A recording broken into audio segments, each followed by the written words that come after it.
Detergent and worms found in pastries. China's food safety concerns expand. Artificial rain triggers storms. Citizens suffer. Shanghai student collapses during military training. Teacher indifferent. Zhengzhou land seizure. Students arrested. Villagers confront police. Former New York governor's deputy arrested as an alleged Chinese agent. Recently, in Suzhou, Jiangsu, a woman posted on social media about a shocking experience. At the end of August, she bought a box of mooncakes from a Three Squirrels snack store in Suzhou, planning to share them with her family during the Mid-Autumn Festival. On September 1st, when she and her child were eating the mooncakes, they suddenly noticed multiple black worms wriggling inside the filling of one of them. "I was stunned," she said on social media. "When I checked the other mooncakes, I found the same problem." To make matters worse, her child had already eaten 2 or 3 pieces before they discovered the issue. Soon after, the child started feeling nauseous, began vomiting, and experienced stomach pain and diarrhea. They had to rush to the hospital, where the doctor diagnosed acute gastroenteritis and recommended that the child stay in the hospital for observation. The woman expressed her anger, saying, "Who would have thought that something like this could happen just from eating a mooncake?" Another user commented, "It's hard to believe that a big brand could have such a problem. Who is responsible for the child's health?" Another user added, "This is terrifying. I used to trust Three Squirrels for snacks, but now I'm really scared. I hope the relevant authorities thoroughly investigate this matter." Three Squirrels Company Limited was founded in February 2012. It is an internet-based brand in China, headquartered in Wuhu, Anhui Province, primarily selling nut-based foods. In an even more shocking incident, workers at a steamed bun workshop were found adding laundry detergent to the dough to improve the buns' appearance and make them fuller. This was uncovered after a consumer reported feeling sick after eating steamed buns purchased from a small food shop. The consumer experienced stomach discomfort, nausea, and vomiting. They went to the hospital, where the doctor initially diagnosed acute gastritis. Following the doctor's advice, the consumer sent the buns to the local market supervision department for testing. The test results revealed that the buns contained excessive amounts of surfactants, a key ingredient in laundry detergent. Authorities traced the tainted buns to an unlicensed workshop, where they found bags labeled laundry detergent near the production area.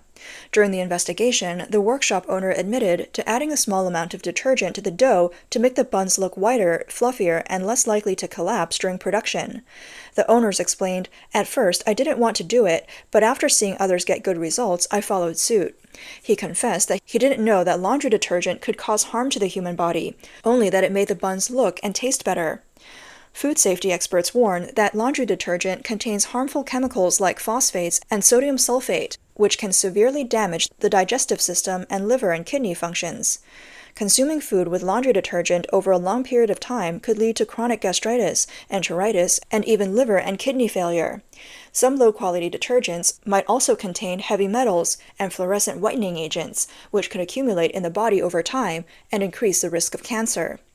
An internet user said, "Steamed buns are our daily staple food, and I can't believe they added laundry detergent. These unscrupulous sellers have completely lost their basic conscience in the pursuit of profit."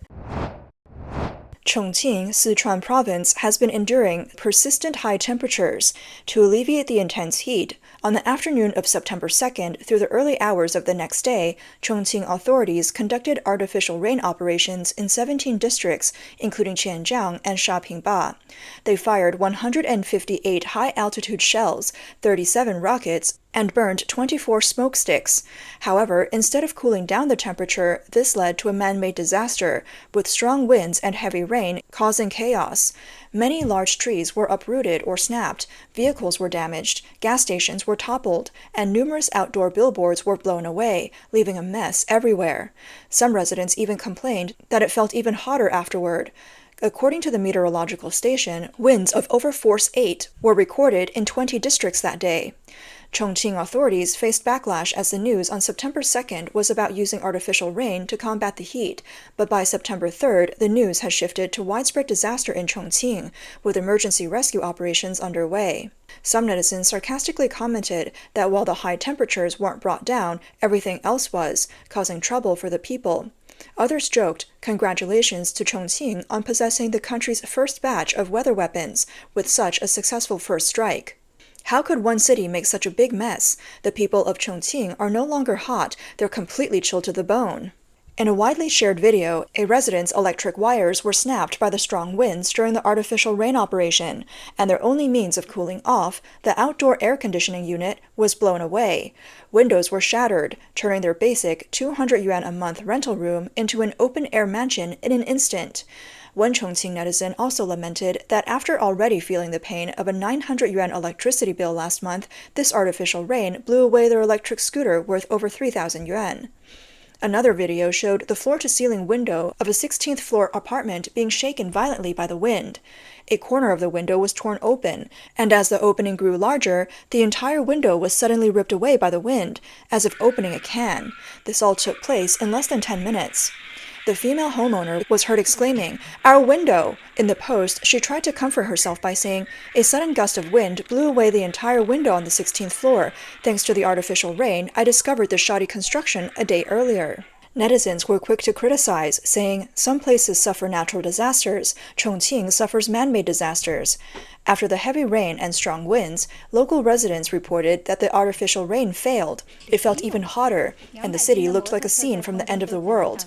Others criticized the operation, questioning the purpose of such rain, as people were still suffering under the sun, and even said that artificial rain disrupts the ecological balance. One resident pointed out that Chongqing's emergency rain was more terrifying than the heat itself. Without rain, it's hot. With rain, it's muggy and steamy. According to the Chongqing Meteorological Station, the highest temperatures on September 4th and 5th are expected to exceed 40 degrees Celsius. The highest temperatures are predicted to persist in Chongqing for the next 10 days, with no significant rainfall in sight. Since late August, eastern Sichuan and the Chongqing area have been swept by a heat wave, with surface temperatures in many areas exceeding 50 degrees Celsius in the afternoon. Some areas have even reached over 60 degrees Celsius, with Ziyang and Anyue surpassing 70 degrees. On September 2nd, during a sweltering 35-degree day in Shanghai, middle school students from Shihui Middle School were undergoing military training under the blazing sun. One student, unable to endure the heat, suddenly collapsed. Nearby, a dozen or so students watched their fallen classmate, with some raising their hands to report the incident to the teacher. However, when the teacher arrived, they did not take any action to help and instead walked away, leaving the student lying on the ground for half an hour in the intense heat. Similarly, on August 24th, a 16-year-old girl from a vocational school in Shandong died during military training in high temperatures ranging from 35 to 37 degrees Celsius in Shan County, Heze City. On the first day of training, Yang Miao, a student at Shan County Vocational Secondary School, felt unwell due to the heat and was rushed to the hospital, where she passed away the following day. Her critical condition was diagnosed as heat stroke, a severe form of heat illness caused by the body's inability to regulate temperature during exposure to extreme heat or intense physical activity. This condition has a high mortality rate. Other students reported that another male student also died from heat stroke on the same day at the same hospital. They mentioned that during the 2-day military training, ambulances frequently transported students who had fainted from the heat. A parent, outraged by the situation, posted on social media, "In such hot weather, the school still forced the children to train under the scorching sun. This is utterly irresponsible. When a child collapsed, the teacher didn't even provide timely help. Such behavior is inhumane." Another netizen commented, "The weather forecast had already issued a high temperature warning, yet the school still forced the kids to do military training under the scorching sun. This is a blatant disregard for human life." Another netizen wrote, "Military training is supposed to build physical strength, but if the child's health is not considered, what's the point of this training?" Medical experts warn that prolonged exposure to high temperatures, especially while engaging in strenuous activities under direct sunlight, can lead to heat stroke, dehydration, and even more severe health issues in adolescents. Symptoms of heat stroke include dizziness, nausea, vomiting, and confusion. In severe cases, it can lead to fainting or shock. On September 9, 2023, in Zhejiang province, a female student suddenly fainted in her classroom, collapsing with a loud thud. The teacher did not notice, and none of the students who did notice came to help. Without surveillance footage, it would be hard to believe that such indifference could exist. What has gone wrong with society? In another incident on September 1st, 2021, during a live broadcast of a school opening ceremony in Wuhan, a student fainted and lay on the ground for nearly a minute without anyone helping. A reporter on the scene immediately signaled the cameraman to not film the incident. In recent years, there's been a rapid decline in social morality in China, with frequent occurrences of people being indifferent to others' suffering and failing to help those in distress. A man riding an electric scooter collided with another person on a motorcycle, leaving both injured and struggling in pain on the ground. Despite their visible distress, passersby and vehicles hurried on without offering any help. One netizen expressed anger. "So many people walked by, yet not a single person stopped to help. What's happened to us? When did our society become so indifferent?" Another netizen commented, "If it were you or your family member lying on the road, you'd hope somebody would help. So why is our compassion so lacking when it comes to helping others?"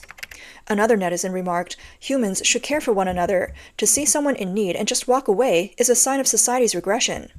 The decline in social morality in China has been a growing concern, and one notable incident that exacerbated this issue occurred on November 20th, 2006, known as the Nanjing Peng Yu case. In this case, a young man named Peng Yu helped an elderly woman who had fallen, only to have her accuse him of causing the fall. The court immediately ruled that Peng Yu must compensate the woman for her injuries. The judge remarked, "If you didn't knock her down, why did you help?" This left many good-hearted people disheartened. This ruling, which supported such a false accusation, instilled fear and hesitation in many people about helping others. The phrase, "doing good but getting scammed," became a common concern, leading many to avoid helping fallen individuals, fearing they might be dragged into legal troubles. China's society has seen a decline in human kindness and compassion. For instance, a man suddenly collapsed and began convulsing near 3 women who were calmly playing mahjong, completely ignoring his plight. In another case, a man sitting on a motorcycle suddenly fell ill, yet no passersby or vehicles offered assistance. On March 12th in Guangzhou, an elderly person collapsed on the street, but no one stopped to help. A netizen commented, "An inhumane government is leading an inhumane country, creating an inhumane society." On August 30th, in Henan province, a conflict occurred between villagers and the police. According to multiple villagers, the government of the Airport Economic Zone recently planned to requisition land from several villages in Damaxiang for the construction of a new international land port. However, the compensation offered was extremely inadequate, leading to widespread resistance from the local villagers. On the afternoon of the 30th, 2 female university students began posting an open letter calling for collective action against the forced demolitions. The village committee discovered this and detained the 2 students, confiscating their IDs and mobile phones. When the police arrived, they attempted to take the students away. Upon hearing the news, many villagers quickly gathered at the village committee office to protest against the committee's actions. Hundreds of angry villagers surrounded the village committee and the police officers trying to take the 2 students away. They blocked a police car and demanded the release of the students. This led to a confrontation between the villagers, the committee members, and the police. Around 2 a.m. the following morning, the police, under pressure from the villagers, released the 2 students, after which the crowd gradually dispersed. On August 31st, a large number of villagers continued to gather outside the local police station, protesting the police's involvement in the land acquisition and demolitions. On September 3rd, Linda Sun, a former Chinese-American deputy chief of staff for New York Governor Kathy Hochul, and her husband, Chris Hu, were arrested by the FBI at their Long Island mansion in New York. They were charged with acting as secret agents for the Chinese Communist Party, with accusations including money laundering, visa fraud, and violations of the Foreign Agents Registration Act, FARA. That same day, the couple appeared in federal court in Brooklyn for their first hearing. After posting a combined $2 million in bail, they were released, with the next court date scheduled for September 25th. The court also ordered Sun to avoid any contact with Chinese consulates or diplomatic missions. The U.S. Department of Justice issued a statement accusing Sun of acting as a covert agent for the CCP, violating FARA, committing visa fraud, and engaging in human trafficking, among other charges. Her husband, Chris Hu, was charged with conspiracy to commit money laundering, bank fraud, and identity theft. The indictment details how Sun, while working in the state government, allegedly concealed her status as a CCP agent and used her position to secretly advance the CCP's agenda, benefiting the Chinese government and endangering U.S. national security. This included obstructing Taiwan government representatives from contacting senior New York state officials, altering key decisions by New York officials regarding China, unauthorized publication of official state announcements, and illegally arranging meetings between CCP officials and state government personnel.